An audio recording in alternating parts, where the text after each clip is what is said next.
After natin magkape guys, yun sa SB na ang layo na nilakad namin. Dito naman tayo sa Maria.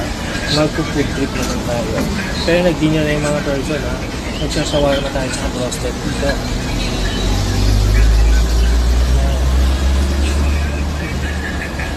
Yung kila brother. So yeah, pinag-prepare yung order natin. Yo!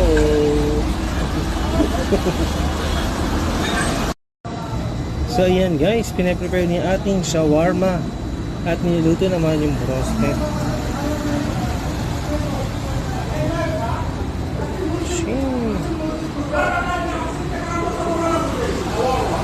Ang doon sa loob.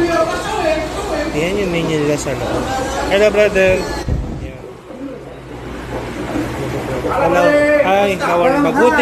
Mabuti! Kulo ha, hot sauce, ketchup, mayonnaise. Wala problema. Katir judge. Mahal ko. Syukran.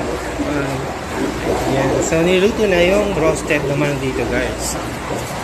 Boom. Habang yung mga kabayan ay dito nagsiselfone. Let's go.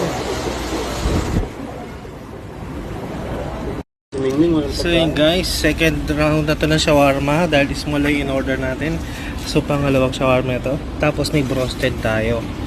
Ito yung kanilang pita bread dito or kubos. Ang laki oh. Ito yan. Ito yung ano natin, yung broasted. So patakin dito sa may 16th Street beside ng Rose Kubar Coffee. Ayan sila brother. Yun.